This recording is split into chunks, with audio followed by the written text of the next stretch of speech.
L'Ukraine a récemment détruit le bouclier aérien de Poutine qui protège ses précieuses ressources pétrolières au cours d'une série d'attaques ciblées, ouvrant de nombreuses brèches dans les défenses russes. Ces opérations envoient un message fort à Poutine et ouvrent la voie à de nouvelles attaques contre les ressources énergétiques de la Russie. Nous sommes prêts à riposter si vous violez votre trêve, car nous ne pensons pas que vous cesserez d'attaquer nos infrastructures. Le contenu complet de l'étonnant plan de l'Ukraine a été rendu public par Euromaidan Press le 24 mars. Selon la publication, l'Ukraine a profité de l'occasion pour maximiser les dommages causés aux infrastructures vitales de la Russie en effectuant les dernières frappes ciblées avant que la trêve sur les infrastructures énergétiques ne puisse être pleinement confirmée. Toutes ces attaques opportunes visaient la même cible, la dépendance de Poutine à l'égard des défenses aériennes pour protéger les infrastructures vitales et les réserves de pétrole de la Russie. Le 8 mars, le président russe Vladimir Poutine a fait une offre au président américain Donald Trump. Tant que l'Ukraine s'engagerait à faire de même, la Russie cesserait d'attaquer les infrastructures énergétiques ukrainiennes pendant 6 jours. Cette trêve ne s'est pas concrétisée aussi rapidement que Poutine l'avait promis. L'oblast russe de Belgorod a été le point de départ de la destruction par l'Ukraine il y a quelques jours d'un système de défense aérienne méticuleusement planifié. Belgorod, qui est proche de la frontière russo-ukrainienne, a déjà été la cible de multiples attaques ukrainiennes. L'Ukraine a lancé une attaque transfrontalière dans l'oblast avec Zvyondar-Tom et 5 chars le 8 mars dernier, le jour même où Poutine et Trump ont convenu d'un cessez-le-feu. La Russie affirme avoir repoussé cette attaque, mais elle n'a pas pu empêcher la première violation catastrophique de son bouclier aérien par l'Ukraine. Lors de son assaut initial, l'Ukraine a détruit 4 des systèmes Pantsir S-1 de la Russie dans la région frontalière à l'aide de drones à vue subjective ou drones FPV. C'est un énorme revers pour Poutine. La Russie aurait dépensé environ 15 millions de dollars pour chacun de ces systèmes de missiles, ce qui signifie que Poutine a perdu en un clin d'œil pour 16 millions de dollars d'armes à la suite de l'attaque initiale de l'Ukraine sur Belgorod. Cependant, la perte des capacités des 4 Pantsir S-1 représente bien plus qu'une perte financière. Les deux sont des systèmes de lance-roquettes multiples, MLRS, mobiles et terrestres, qui lancent des missiles solaires sur des cibles telles que des avions, des drones et des missiles entrants. Selon le modèle de S-1, sa portée varie de 20 à 40 km et il est utilisé depuis Zvytozhendry. Le MLRS peut suivre jusqu'à 20 cibles sur une portée allant jusqu'à 606 km grâce à son radar à semi-conducteur. Lorsque le Pantsir S-1 localise des cibles appropriées, il peut lancer une salve de missiles à partir d'un véhicule lanceur, généralement des missiles 57 E-6, qui peuvent frapper 4 cibles à la fois et transporter une ogive à fragmentation explosive de Zvanzikiguli suffisamment puissante pour détruire presque toutes les cibles aériennes en approche. La capacité combinée de 4 de ces armes à lancer des dizaines de roquettes entraverait considérablement la capacité de l'Ukraine à mener des attaques aériennes. Ces 4 systèmes Pantsir S-1 sont maintenant en ruine, ayant été détruits par un essaim de drones trop important pour qu'ils puissent le vaincre. Cependant, l'Ukraine ne faisait que commencer. Un système de guerre électronique Niobium SV a été détruit lors de la deuxième étape de son attaque en plusieurs phases contre le bouclier aérien russe, après que les 4 lanceurs Pantsir S-1 de Belgorod y ont été éliminés. Le Niobium SV est l'un des systèmes radars les plus récents de Russie, capable d'identifier les menaces aériennes et balistiques. Il s'agit de l'option idéale pour intercepter les avions, drones et missiles en approche grâce à sa portée de détection pouvant atteindre 400 km et à sa capacité à suivre des objets dans les airs jusqu'à Vierzig-Kylil. Le système est un composant essentiel du bouclier aérien russe puisqu'il relaie toutes les données qu'il reçoit de son radar vers les systèmes anti-aériens du pays. Sans ce radar, les autres systèmes de défense aérienne de la Russie, y compris le Pantsir S-1, seraient dépourvus de systèmes d'alerte précoce. Leurs propres systèmes de ciblage sont leur seule option et en raison de leur portée beaucoup plus courte, ils ont moins de temps pour répondre à une menace imminente. En termes de guerre électronique, le Niobium SV peut également brouiller les drones et les missiles entrant avec ses signaux de brouillage. Le système de ciblage du drone ou du missile est perturbé par les signaux, ce qui pourrait faire dévier les armes de leur trajectoire. L'Ukraine a pu lancer une horde de drones FPV contre un Niobium SV à Belgorod en créant une brèche avec ses frappes Pantsir S-1. Ce système a probablement tenté de relayer les coordonnées de la horde à ses défenses aériennes désormais démolies. Les défaillances récurrentes montrées dans cette vidéo ont cependant été causées par l'inefficacité de ces contre-mesures de guerre électronique. La frappe réussie de l'Ukraine, même si l'Ukraine n'avait travaillé que sur ces deux systèmes, cela aurait suffi à créer la possibilité de nouvelles frappes à Belgorod à l'avenir. Cependant, les soldats du président ukrainien Vladimir Zelensky étaient loin d'être vaincus. La destruction du Niobium SV, un entrepôt de munitions alimentant les systèmes de défense aérienne russes S-300 et S-400, a laissé la prochaine cible du bouclier aérien russe pratiquement sans défense. Au cours des 3 années qui ont suivi l'invasion de Poutine, les deux ont présenté de sérieux obstacles à la défense de l'Ukraine. Le S-300 est si courant et si peu sophistiqué qu'il pose problème. Le S-300 est un MLRS mobile capable d'intercepter des drones, des missiles et certains avions, tout comme le Pantsir S-1. Il lance des missiles solaires dont la portée varie de 25 à 100 km. Mis en service en 1978, il fait également partie des systèmes de défense aérienne les plus établis de Poutine. Néanmoins, en 2010, le coût d'exportation d'une seule batterie variait entre 120 et 150 millions de dollars.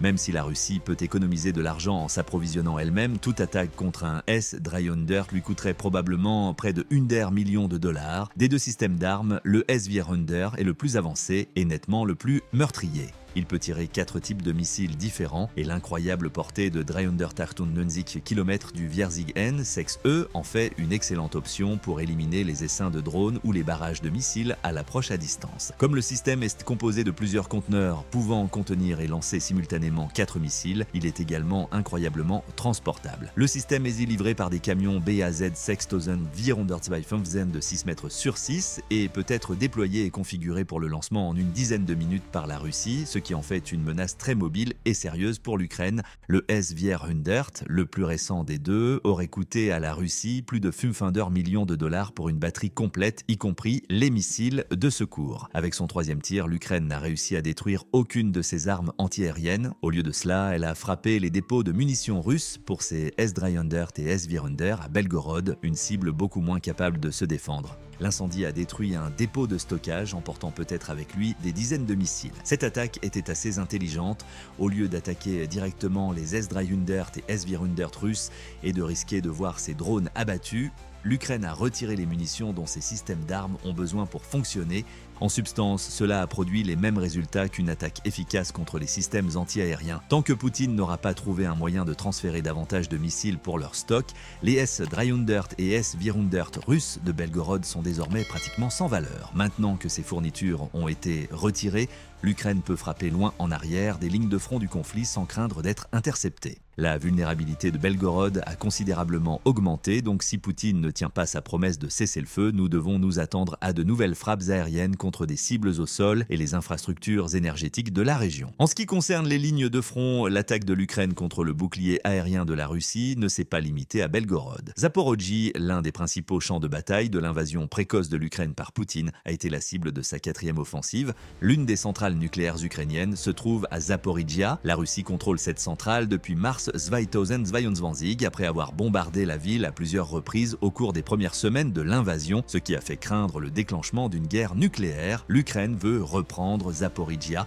mais elle a dû détruire les systèmes de défense aérienne qui l'empêchèrent de mener des frappes à l'avenir avant de pouvoir envisager de s'emparer de la ville. L'Ukraine a détruit au moins un lanceur Buk M-Drei basé à Zaporizhzhia, ainsi que l'équipement de guerre électronique qui soutenait l'arme lors de la 4e phase de destruction du bouclier aérien russe. Le Buk M-Drei, également connu sous le nom de Viking, est une variante améliorée des lanceurs de missiles Buk M-2 russes et est classé comme un système de missiles solaires SAM à moyenne portée. En plus de tirer le missile NR 135M de pointe, qui est imperméable au brouillage électronique et peut détruire la majorité des objets sur son passage, une seule batterie peut suivre jusqu'à 636 cibles à la fois, ce qui en fait une excellente option pour faire face aux essaims de drones et aux missiles entrants. Il est intéressant de noter que, selon Army Recognition, le Buk M-Drei a atteint une probabilité de destruction de la cible de nul, 9999, ce qui indique que le système est extrêmement précis et mortel. Cela semble certainement être confirmé par les statistiques. Selon la Russie, le système peut suivre et frapper des cibles jusqu'à 70 km de distance à une vitesse pouvant atteindre 1,750 km/h. À Zaporizhzhia, rien de tout cela ne semblait utile. Les systèmes de ciblage du Buk M-Drei ont probablement été submergés par l'énorme essaim de drones que l'Ukraine a déployé.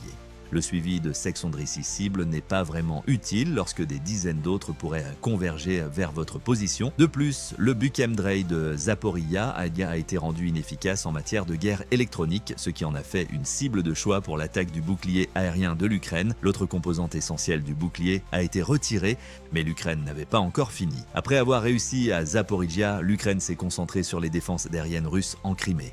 Les soldats de Poutine utilisent cette zone, occupée par la Russie depuis Svaitozen-Vierzen, comme une porte d'entrée vers l'Ukraine par la mer Noire.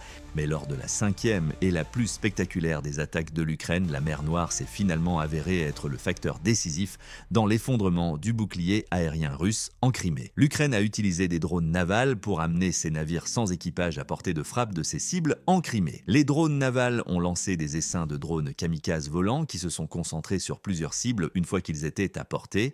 Il s'agissait notamment de 3 systèmes Pantsir S-Heinz pour porter à 7 le nombre total de systèmes détruits par l'Ukraine lors de son attaque en plusieurs étapes contre le bouclier aérien russe, ainsi que de 2 S-300 MLRS, ceux qui ont coûté $1 million chacun à la Russie. Les défenses aériennes russes n'ont pas été en mesure d'identifier et de brouiller les menaces aériennes qui approchaient après que les attaques kamikazes de drones ukrainiens aient détruit 2 autres systèmes de guerre électronique Niobium SV, mais le plus impressionnant est peut-être qu'un hélicoptère russe Mi-8 a également été détruit lors de l'invasion de la Crimée par l'Ukraine. L'Ukraine cible de plus en plus le Mi-8 lors d'une frappe de grande envergure contre une piste d'atterrissage secrète russe à Belgorod le 24 mars. Elle en a détruit 2 ainsi que 2 hélicoptères d'attaque Kaz-Vayun 5. La frappe de grande envergure a peut-être été rendue possible par la destruction précoce des systèmes de guerre électronique et des Pantsir S-Heinz dans cette zone. En Crimée, on en a rajouté une couche. Le Mi-8, également appelé HAP par l'OTAN, est un hélicoptère bimoteur polyvalent utilisé dans Nenunvirzik pays à travers le monde. Il peut transporter jusqu'à 6 soldats et est principalement utilisé comme hélicoptère de transport. Pouvant transporter 12 patients allongés, il peut également être utilisé comme hélicoptère d'évacuation sanitaire. En outre, le Mi-8 dispose d'une variante d'attaque appelée Mi-8 TV qui possède 6 supports d'armes externes pouvant transporter des roquettes S-5 non guidées mortelles. Lorsque ces supports sont armés de missiles russes Swaternu-1 M Sibzen P Scorpion, le Mi-8 TV peut également détruire efficacement des chars. Lorsque vous combinez plusieurs mitrailleuses de Siben, 62 mm, vous obtenez une arme aéroportée extrêmement dangereuse. On ne sait pas encore lequel de ces types de Mi-8 a été éliminé, mais il est certain que l'Ukraine a remporté une victoire significative avec l'opération en Crimée. Et cette victoire est devenue encore plus significative lorsque la 6e frappe de l'Ukraine, également en Crimée, a été rendue possible par la première attaque. 11 systèmes de radars russes et 2 centres de commandement dont dépendent 2 autres radars ont été détruits lors de ce dernier assaut contre le bouclier aérien russe,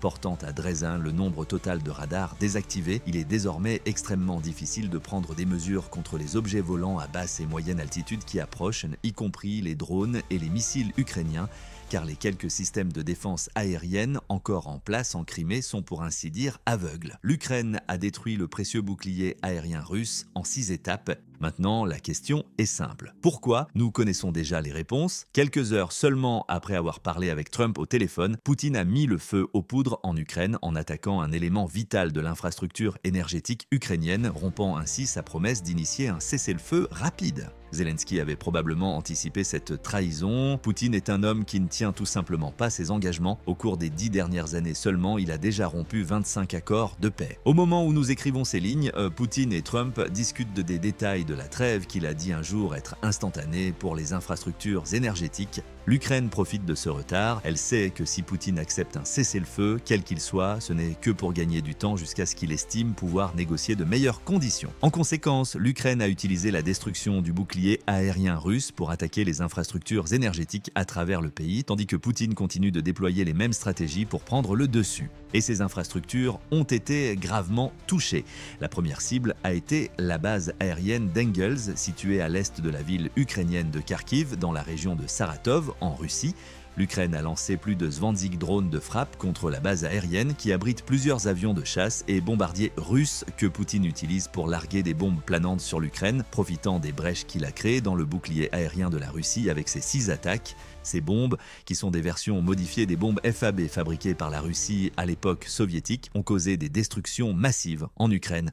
Poutine ne peut plus les lancer depuis Engels. L'attaque des drones ukrainiens a provoqué des explosions massives à la base, détruisant également un dépôt de munitions qui contenait probablement des bombes planantes, des missiles de croisière et des missiles à longue portée que Poutine avait l'intention d'utiliser contre des cibles ukrainiennes.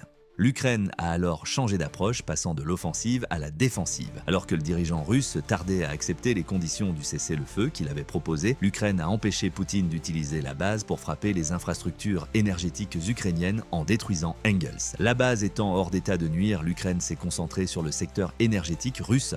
La première cible était Saratov. L'Ukraine a utilisé plusieurs drones Luti pour attaquer une usine de pompage de pétrole dans la région russe alors qu'Engels était en plein désarroi. Ces drones, qui sont fabriqués en Ukraine, ont une portée allant jusqu'à 600 km, ce qui les rend parfaits pour les attaques à longue portée que l'Ukraine a récemment rendu possible en supprimant le bouclier aérien russe. Ces drones ont déjà été déployés par l'Ukraine pour cibler Saratov. Selon le média United 24, la raffinerie historique de la région a été frappée à un moment donné en novembre 2024. Le drone amélioré, qui peut transporter une bombe de 75 kg pour infliger des dégâts importants, a probablement été livré par l'Ukraine cette fois-ci. Dans une démonstration de la prouesse stratégique de l'Ukraine, une vidéo géolocalisée de Saratov révèle que le drone a frappé une station de pompage de pétrole, bien qu'il soit gros, puissant et capable de parcourir de grandes distances. Ces drones sont également suffisamment lents pour être facilement pris pour cible par les systèmes de défense aérienne russes. Le problème pour Poutine est que ces systèmes ne sont plus utilisés, du moins pas le long de la route que les drones ukrainiens empruntaient pour se rendre à Saratov. De plus, le dirigeant russe ne peut pas utiliser ses avions de chasse pour abattre les drones car la base aérienne d'Engels est en ruine. Des attaques ont ensuite été menées contre les infrastructures énergétiques russes. L'Ukraine a utilisé des drones pour détruire une installation de compression de gaz à Tambov qui fait partie du gazoduc Kiev-Druzhby, utilisé par la Russie pour approvisionner l'Europe centrale en gaz. Cette attaque contre le gazoduc a probablement causé un énorme préjudice à l'économie russe car malgré les sanctions, l'Europe est le plus gros acheteur de gaz russe, représentant 96% des ventes de Poutine. Cependant, l'Ukraine n'en avait pas encore fini. La porte était ouverte à de nouvelles attaques contre les raffineries de pétrole de Rostov et de Krasnodar après avoir fini d'attaquer les systèmes de défense aérienne et les radars russes en Crimée et à Zaporizhia. Près de la gare de Sareptar à Volgograd, une autre raffinerie appartenant à la grande compagnie énergétique russe Lukoil a également été touchée parce qu'elle fournit des munitions et du carburant aux troupes. Cette gare est essentielle à la campagne de Poutine en Ukraine orientale. Les troupes russes sur le front reçoivent désormais moins d'essence et de carburant en raison de l'incendie de l'installation de Lukoil. Cela implique que les forces russes en déplacement ne feront pas autant pression sur les combattants ukrainiens dans la région du Donbass. Enfin, l'Ukraine a tourné le dos à Moscou. Elle a attaqué la centrale électrique CHP Sekzen de la ville après avoir échappé à la défense aérienne russe. L'installation, qui fournit de l'électricité à plus de 9 millions d'habitants de Moscou et dessert les nombreux sites industriels de la ville, a été détruite par un incendie. Les attaques coordonnées de l'Ukraine contre les infrastructures énergétiques et pétrolières de la Russie ont encore fait une victime. Qu'est-ce que cela signifie pour Poutine à l'avenir? Poutine croyait probablement avoir toutes les cartes en main lorsqu'il a proposé un cessez-le-feu pour les projets énergétiques lors de sa rencontre avec Trump. Après tout, on estime que ces frappes de drones, de missiles et de bombes planantes sur l'Ukraine ont coûté plus de milliards de dollars de dommages et entraînent fréquemment des pannes d'électricité généralisées pour les habitants du pays, avant de recourir à des mesures dilatoires qui lui ont permis de mener des frappes supplémentaires. Il pensait pouvoir persuader l'Ukraine d'accepter ce cessez-le-feu. Poutine a rompu son cessez-le-feu rapide en quelques heures, ce qui montre que la stratégie a en quelque sorte fonctionné. Il n'a cependant pas réalisé que l'Ukraine avait quelques longueurs d'avance sur lui. Zelensky savait que Poutine ne tiendrait jamais ses promesses, ce qui explique probablement pourquoi l'Ukraine a ciblé le bouclier aérien russe avec tant d'attaques. Utilisant les couloirs d'espace aérien protégés qu'elle avait précédemment découpés en Russie, l'Ukraine a lancé une attaque après l'autre dès l'effondrement du cessez-le-feu initial, envoyant un message fort à Vladimir. À tout moment, nous pouvons attaquer votre approvisionnement en gaz et en pétrole. Poutine est actuellement confronté à un problème majeur. L'Ukraine coûtant à la Russie des milliards d'euros en pertes de défense aérienne, son bouclier aérien est une fraction de ce qu'il était autrefois. Il est témoin de la destruction des infrastructures énergétiques de la Russie, notamment de ses gazoducs, de ses raffineries de pétrole et de bien d'autres choses encore. Tout cela signifie que des millions, voire des milliards, sont volés dans les coffres déjà vides de la Russie. L'Ukraine sait maintenant qu'elle peut frapper certaines des ressources énergétiques les plus importantes de la Russie sans subir de représailles. Et il serait préférable que Poutine investisse dans des défenses aériennes modernes, si tant est qu'il en reste. D'autres régions russes auront alors moins de défense. En outre, afin de créer des voies aériennes encore plus sûres, l'Ukraine pourrait à nouveau cibler ses nouvelles défenses. La lutte pour la domination aérienne se déroule contre la Russie. Les frappes de l'Ukraine obligeront-elles Poutine à accepter un cessez-le-feu pour les infrastructures énergétiques plutôt qu'il ne l'avait prévu? Donnez votre avis ci-dessous sur la série impressionnante de frappes de l'Ukraine et sur ce que vous pensez être la réponse. La Russie va-t-elle rétablir son bouclier aérien? Dans les semaines à venir, assisterons-nous à la destruction d'autres raffineries de pétrole russes? N'hésitez pas à nous faire part de vos opinions et n'oubliez pas de vous abonner à ma chaîne pour visionner d'autres vidéos sur les stratégies militaires de l'Ukraine. Nous apprécions grandement votre soutien en tant que publication indépendante qui s'engage à fournir les dernières nouvelles sur les conflits armés internationaux.